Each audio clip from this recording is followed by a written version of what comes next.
There was a time in my life when speaking up here in front of all of you would have seemed near impossible.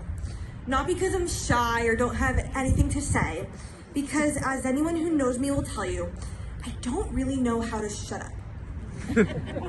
But because I am a person who stutters. For those of you who don't know, that means that sometimes I bump on my words and struggle to physically say what I want. For most of my life, that didn't mean hesitancy to talk. And for someone with struggle speaking, it's actually one of my favorite things to do. But in 11th grade, after having had my voice ignored and made fun of, I struggled with finding the courage to speak in class and other spaces. And unable to express myself how I best knew, I felt like I was missing a part of my identity. So there I was, 17 years old, confused, insecure, and not knowing where to go next. Fast forward to the summer after 11th grade.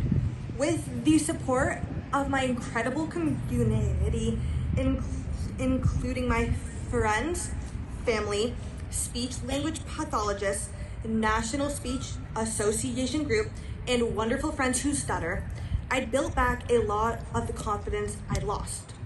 It was also around that time that I began taking a college class, which was when everything changed.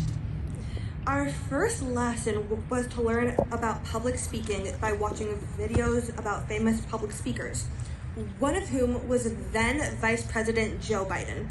Because if you don't know, President Biden is also a person who stutters.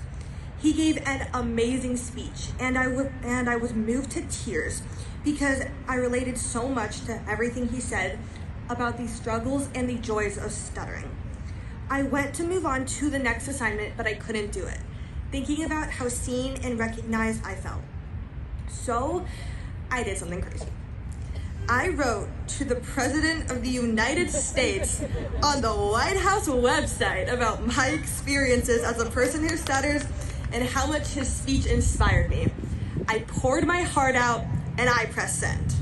The next day, I got an email from the White House and I opened it all excited and it said, "Thank you for emailing, we probably won't get back to you, blah, blah, blah." So I was like, all right, it's good. And I moved on with my life, forgetting about it. Then, 3 weeks later, I was driving down the 405 with my mom and sister, going to my grandmother's house. Hi, Grandma. And I got a call from an unknown number.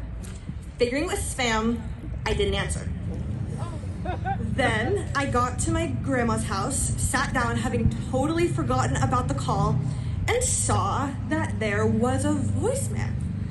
So I clicked on it, and you know how you can see the transcript when someone leaves a voicemail? Well, I read the first line and my eyes got really wide. And so I put the phone up to my ear, and that is when I heard, "Katie, my name is Joe Biden." So naturally, I started screaming my head off like, "Mom, the president called me!" And I finally calmed down enough to listen to the rest of it. And it was exactly a minute of the president talking about how he turned something that could have limited him into an asset and how much he learned and how I'll be stronger for it.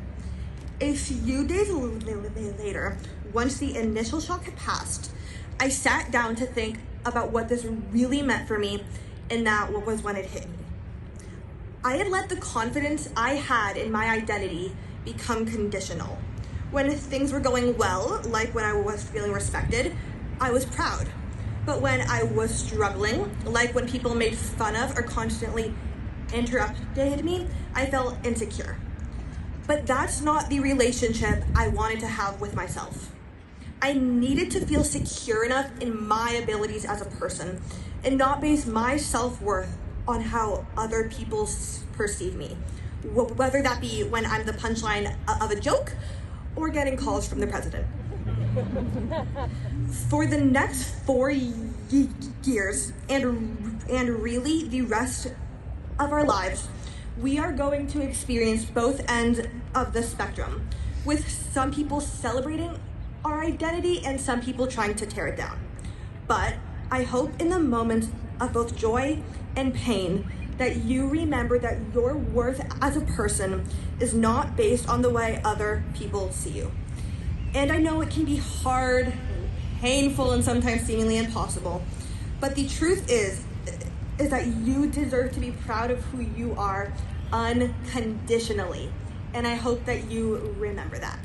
Thank you.